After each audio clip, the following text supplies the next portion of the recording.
ತವರಿನಲ್ಲಿ ನಡೆದ ಎರಡನೇ ಪಂದ್ಯದಲ್ಲೂ ಆರ್ಸಿಬಿಗೆ ಸೋಲಿನ ಆಘಾತವಾಗಿದೆ.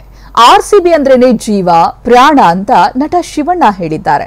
ಬಿಲ್ಲರಂಗ ಭಾಷಾ ಸಿನಿಮಾ ಸೆಟ್ ಏರುವುದಕ್ಕೆ ಮುಹೂರ್ತ ಫಿಕ್ಸ್ ಆಗಿದೆ. ಇದೆಲ್ಲವನ್ನು ನೋಡೋಣ ಕ್ರೀಡೆ ಸಿನಿಮಾ ನ್ಯೂಸ್ ಟಾಪ್ 9 ನಲ್ಲಿ. ರಾಯಲ್ ಚಾಲೆಂಜರ್ಸ್ ಬೆಂಗಳೂರು ತವರಿನಲ್ಲಿ ಎರಡನೇ ಪಂದ್ಯ ಸೋತಿದೆ. ಡೆಲ್ಲಿ ಕ್ಯಾಪಿಟಲ್ಸ್ ಎದುರು ಬೆಂಗಳೂರು ಬಾಯ್ಸ್ ಸೋಲು ಕಂಡಿದ್ದಾರೆ. ಮೊದಲು ಬ್ಯಾಟಿಂಗ್ ಮಾಡಿದ ಆರ್ಸಿಬಿ 163 ರನ್ ಕಲೆ ಹಾಕಿತ್ತು. 164 ರನ್ ಟಾರ್ಗೆಟ್ ಬೆನ್ನತ್ತಿದ ಡೆಲ್ಲಿ ಬಾಯ್ಸ್ 17.5 ಓವರ್ನಲ್ಲಿ ಪಂದ್ಯ ತಮ್ಮದಾಗಿಸಿಕೊಂಡ್ರು. ರಾಯಲ್ ಚಾಲೆಂಜರ್ಸ್ ಬೆಂಗಳೂರು ವಿರುದ್ಧ ಕನ್ನಡಿಗ ಕೆಎಲ್ ರಾಹುಲ್ ಅಬ್ಬರಿಸಿದ್ದಾರೆ. ಡೆಲ್ಲಿ ಪರ ಬ್ಯಾಟ್ ಬೀಸಿದ ಕೆಎಲ್ಆರ್ 53 ಎಸೆತಗಳಲ್ಲಿ 93 ರನ್ ಬಾರಿಸಿದ್ದಾರೆ. ಕನ್ನಡಿಗರ ರನ್ ಆರ್ಭಟಕ್ಕೆ ಡೆಲ್ಲಿಗೆ ವಿಜಯ ಒಲಿದು ಬಂದಿದೆ. ಡೆಲ್ಲಿ ಬೌಲರ್ ಮಿಚೆಲ್ ಸ್ಟಾರ್ಕ್ಗೆ ಆರ್ಸಿಬಿಯ ಫೆಲ್ಸಾಲ್ಟ್ ಒಂದೇ ಓವರ್ನಲ್ಲಿ 30 ರನ್ ಬಾರಿಸಿದ್ದಾರೆ. ಮೂರನೇ ಓವರ್ನಲ್ಲಿ 2 ಸಿಕ್ಸರ್ 3 4 ಹೊಡೆದಿದ್ದಾರೆ. ಸಿಎಸ್ಕೆ ನಾಯಕ ಸ್ಥಾನದಿಂದ ಋತುರಾಜ್ ಗಾಯಕ್ವಾಡ್ ಹೊರನಡೆದಿದ್ದಾರೆ. ಎಂಎಸ್ ಧೋನಿ ಮತ್ತೆ ಚೆನ್ನೈ ತಂಡದ ಕ್ಯಾಪ್ಟನ್ ಆಗಿ ಮುನ್ನಡೆಸಲಿದ್ದಾರೆ. ಮೊಣಕೈ ಗಾಯದ ಸಮಸ್ಯೆ ಕಾರಣ ಟೂರ್ನಿಯಿಂದಲೇ ಋತುರಾಜ್ ಔಟ್ ಆಗಿದ್ದಾರೆ. ಬಿಹಾರದಲ್ಲಿ ವರುಣನ ಆರ್ಭಟಕ್ಕೆ 25 ಮಂದಿ ಸಾವನ್ನಪ್ಪಿದ್ದಾರೆ.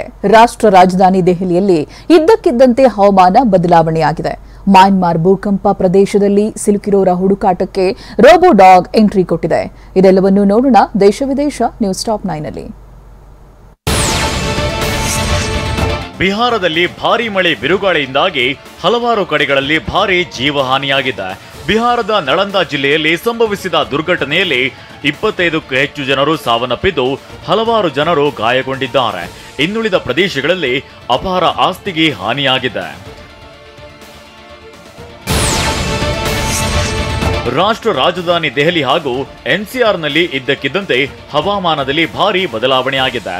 ಉರಿ ಬಿಸಿಲಿನಿಂದ ಬೆಂದಿದ್ದ ದೆಹಲಿಯಲ್ಲಿ ಮಧ್ಯಾಹ್ನದ ನಂತರ ಮೋಡ ಕಾಣಿಸಿಕೊಂಡು ಕೆಲವೆಡೆ ತಂಪಾದ ಮಳೆಯಾಗಿದೆ. ಇದರ ಪರಿಣಾಮ ಬಿಸಿಲಿನ ಸೆಕೆಯಿಂದ ಕಂಗೆಟ್ಟಿದ್ದ ಜನರು ನಿಟ್ಟುಸಿರು ಬಿಟ್ಟಿದ್ದಾರೆ. ಪಶ್ಚಿಮ ಬಂಗಾಳದ ಮುಖ್ಯಮಂತ್ರಿ ಮಮತಾ ಬ್ಯಾನರ್ಜಿ ಸರ್ಕಾರದ ವಿರುದ್ಧ ಬಿಜೆಪಿ ನಂತರ ಈಗ ಡಿವೈಎಫ್ಐ ಸಿಡಿದೆದ್ದಿದೆ.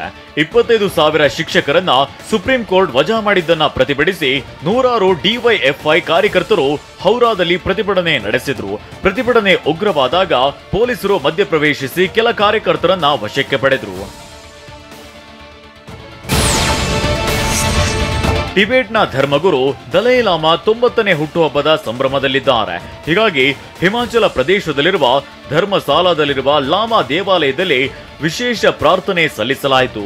ಹಿಮಾಚಲದ ಫೋ, ಟ್ಯಾಬೋ, ಲಾರಿ, ಲಾಹುಲ್ ಹಾಗೂ ಸ್ಪಿಟಿ ಪ್ರದೇಶಗಳ ಸಾವಿರಾರು ಬೌದ್ಧರು ಲಾಮಾ ಆಯುರಾರೋಗ್ಯಕ್ಕಾಗಿ ಪ್ರಾರ್ಥನೆ ಮಾಡಿದ್ರು.